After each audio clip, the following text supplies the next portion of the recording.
Olá pessoal, sejam todos muito bem-vindos a mais um vídeo do nosso canal. Na nossa videoaula de hoje nós vamos falar sobre strings na linguagem de programação C. Então o que são strings, como declarar strings e como manipular strings. Começando então pela definição.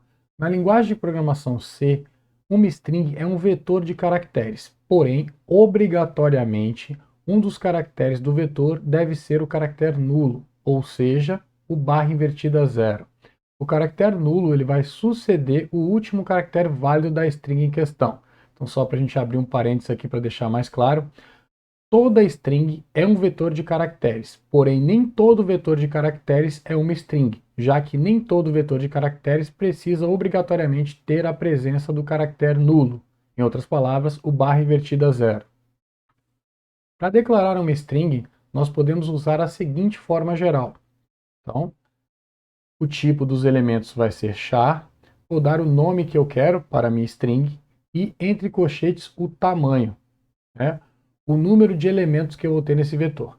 Só lembrando que, obrigatoriamente, eu vou precisar ter o barra invertida zero nessa minha string. Então, consequentemente, a quantidade máxima de caracteres válidos na minha string vai corresponder a tamanho menos 1. Vamos agora a um exemplo concreto, a declaração de uma string na linguagem de programação C.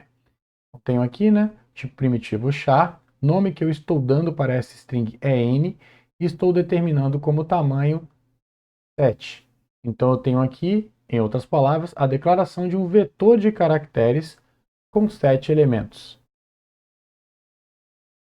Se inicializarmos a string de 7 posições declarada acima, colocando nela a palavra João da seguinte forma, então vamos ver agora um exemplo de inicialização na declaração.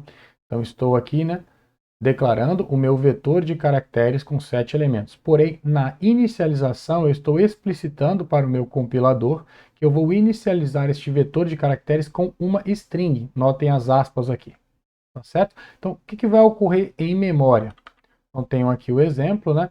Notem que está sendo reservada, né, 7 posições de memória adjacentes, capazes de armazenar um caractere. Então, tenho a primeira preenchida com J maiúsculo, segunda com O, terceira posição com A, quarta posição com O. E após o último caractere válido, eu tenho o caractere barra invertida zero.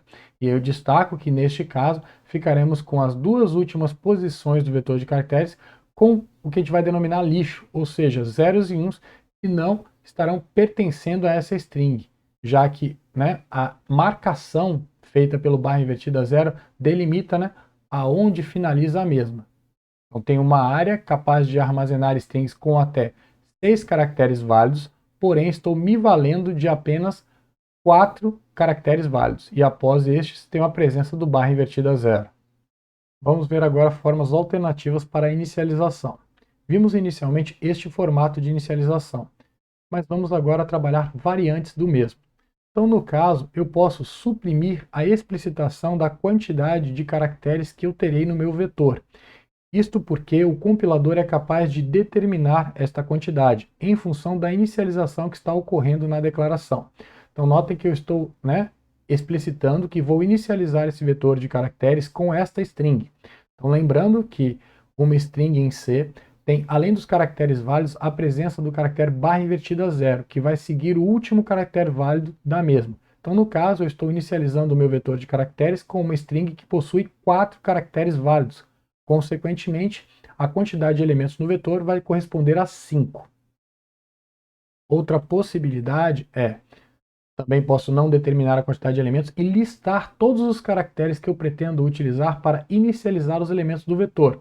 Neste caso, o compilador determina a quantidade de caracteres que o vetor vai possuir, apenas analisando a quantidade de elementos que eu tenho na lista de valores que vão ser utilizados para inicialização do vetor. Então, no caso, temos 1, 2, 3, 4, 5 caracteres. Então, o vetor vai ter 5 elementos. Quero só também destacar o fato de que nós temos aqui explicitado a presença do caractere barra invertida zero no meu vetor de caracteres que vai armazenar a string, algo que não ocorria nas duas formas anteriores, pois a presença do barra invertida zero nessas duas formas anteriores estava implícita no fato de que estava sendo utilizada uma string para inicializar o vetor de caracteres. Também posso optar, por exemplo, por declarar o meu vetor de caracteres e, posteriormente, durante a execução do meu programa, inicializar este adequadamente para que passe a armazenar uma string. Então, no caso aqui, eu estou acessando o primeiro elemento, né, índice 0, do meu vetor e atribuindo a este o valor do caractere J maiúsculo.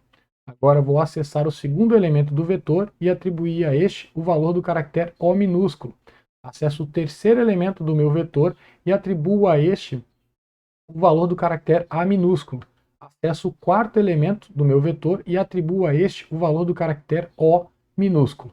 Por fim, acesso o quinto elemento do meu vetor e atribuo a este o valor do caractere barra invertida 0. Então, nesta forma aqui também, eu preciso explicitar a presença do barra invertida 0, para que efetivamente eu passe a armazenar uma string no meu vetor de caracteres. Quero só fazer uma observação. Neste caso aqui eu estou declarando um vetor de caracteres com identificador str e contendo 10 elementos. Na sequência no meu código, em um dado momento, eu estou usando o operador de atribuição, na tentativa de atribuir essa string a este vetor. Eu quero destacar que isto não é válido na linguagem de programação C. A gente vai entender melhor quando estivermos trabalhando ponteiros e estudarmos a similaridade entre ponteiro e vetor. Mas por hora eu quero só destacar que esta atribuição é inválida. Espectadores atentos já devem estar se questionando: como ler uma string através da entrada padrão? A resposta é simples. Podemos usar a função scanf com o código %s. Porém, qual é o parâmetro que deve ser fornecido para a função scanf, referente à minha string de controle com o código %s? Devemos fornecer o endereço de memória onde a string deve ser armazenada, ou melhor, devemos fornecer o endereço onde deve-se iniciar o armazenamento da string. Esta informação é obtida através do identificador do vetor de caracteres que conterá a string. Então, vamos ver um exemplo. Tem um trecho de código qualquer, em um dado momento vou declarar um vetor de caracteres com 20 elementos e identificador n. Sigo, né, as linhas de código do meu programa e em um dado momento vou ter agora a presença do scanf. Notem que na string de controle eu tenho o código %s. Consequentemente, como foi mencionado, temos aqui como argumento, né, como parâmetro, n, que é o identificador do vetor onde eu pretendo armazenar a minha string. Mas aí tem uma ressalva, né? Notem que é dito que devemos fornecer o endereço inicial de onde vamos armazenar a string.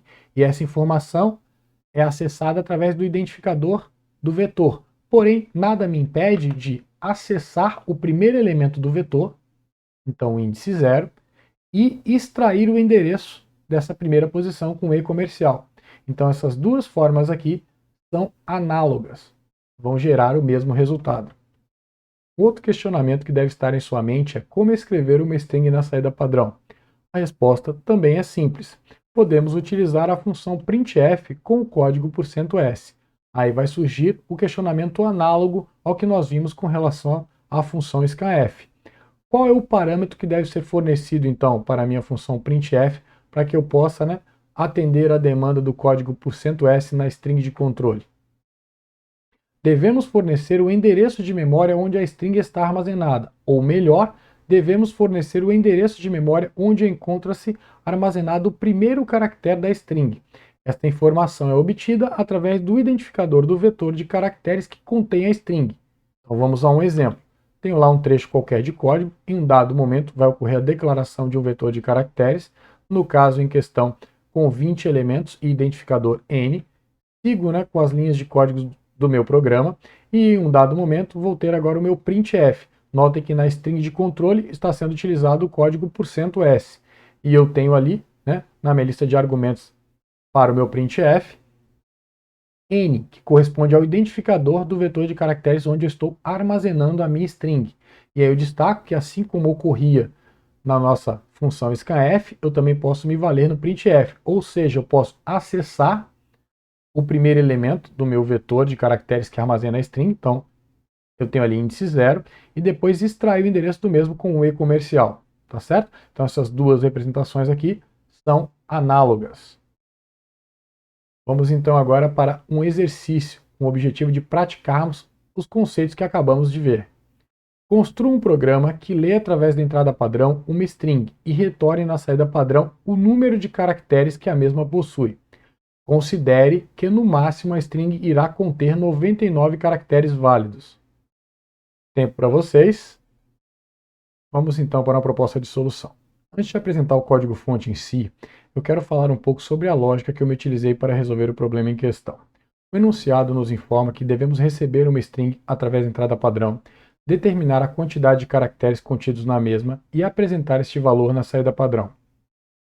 Como nós vimos, uma string deve ser armazenada em memória em um vetor de caracteres, e esse vetor de caracteres vai conter o caractere nulo, barra invertida zero, que vai estar posicionado após o último caractere válido da string. Consequentemente, como que eu devo proceder para determinar a quantidade de caracteres que eu vou ter na minha string? Devo varrer este meu vetor do início até o final em busca da presença do caractere nulo. E posso considerar o índice do mesmo como sendo a quantidade de caracteres contidos na minha string. Então vamos para o código-fonte. O programa que eu vou apresentar vai ser utilizado as funções de entrada e saída formatada. Então, consequentemente, no mesmo estará presente a diretiva de preprocessador include stdio.h. Tenho minha função principal, main, abro o bloco da mesma. No início do bloco, farei a declaração das variáveis que serão utilizadas no programa. No caso, vou declarar um vetor de caracteres com 100 elementos e com identificador string. Quero destacar o porquê de 100 elementos no meu vetor. Lembre-se que no enunciado era explicitado que a string em questão teria no máximo 99 caracteres válidos. Então devo acrescentar esta área, a área de um caractere, que vai ser utilizado para armazenar o barra invertida zero, caso a string venha a ter o seu tamanho máximo. Tenho agora também a declaração de mais uma variável, no caso do tipo primitivo int com identificador i. Agora tem um printf que vai apresentar na saída padrão a seguinte mensagem: entre com uma string. O usuário vai fornecer o valor de uma string através da entrada padrão, a mesma vai ser lida e armazenada no vetor string por meio da execução do meu scanf. Então destaco aqui, né, a utilização do código %s e o fato de que o meu parâmetro para o meu scanf é o identificador do vetor onde eu pretendo armazenar a minha string. Agora eu tenho um laço de repetição for que vai varrer este meu vetor em busca da presença do caractere nulo. Então notem que eu chego no for, inicializo o i com valor 0. A expressão lógica que vai controlar o número de iterações do laço é i menor que 100, ou seja, o i vai variar de 0 a 99, índices válidos para o meu vetor, e a cada iteração do laço, o valor de i vai ser incrementado em uma unidade. Dentro do meu laço for, eu tenho um if que vai verificar se o conteúdo do meu vetor de caracteres, indexado por i, é igual ao caractere nulo. Se a avaliação dessa expressão lógica for verdadeira, significa que eu encontrei o meu caractere nulo, eu vou entrar no if e executar um break. Só lembrando, né, o comando break vai gerar a saída imediata do laço de repetição que o contém, no caso, o for. E aí, fora do for, eu vou ter na variável i a quantidade de caracteres válidos que eu tenho na minha string. Agora, então, por meio deste printf, eu vou apresentar na saída padrão a mensagem a string.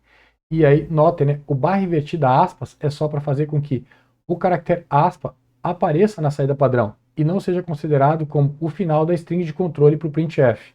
Tá certo?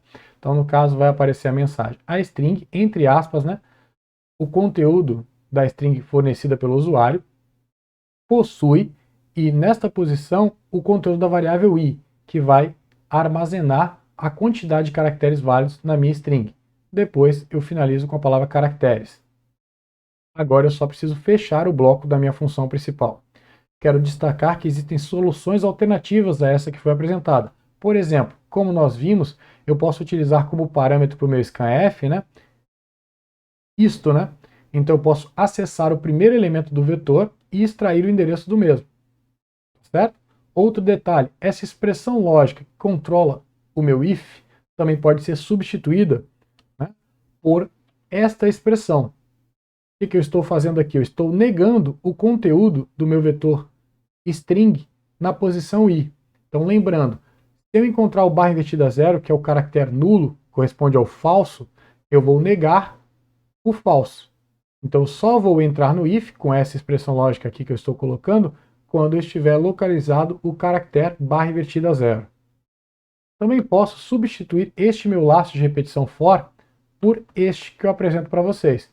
Então o que estou fazendo aqui? Chego no for, inicializo o i com valor 0, de forma análoga ao que nós tínhamos lá, né? Após cada iteração, eu também vou incrementar o valor de i em uma unidade, de forma análoga ao que nós tínhamos antes.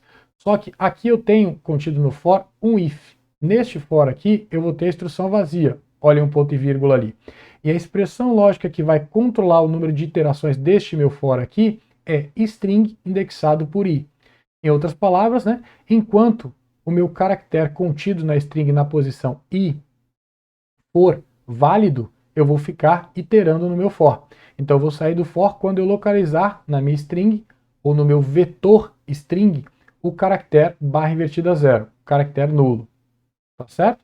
E aí eu vou apresentar, né, a mensagem que vai indicar a quantidade de caracteres que eu tenho na minha string. Nossa videoaula de hoje acaba por aqui. Eu espero que você tenha gostado. Se você gostou, não esqueça de deixar o seu like. Fique à vontade para utilizar os comentários para externar suas dúvidas, críticas, sugestões e elogios. Nos vemos na próxima. Valeu!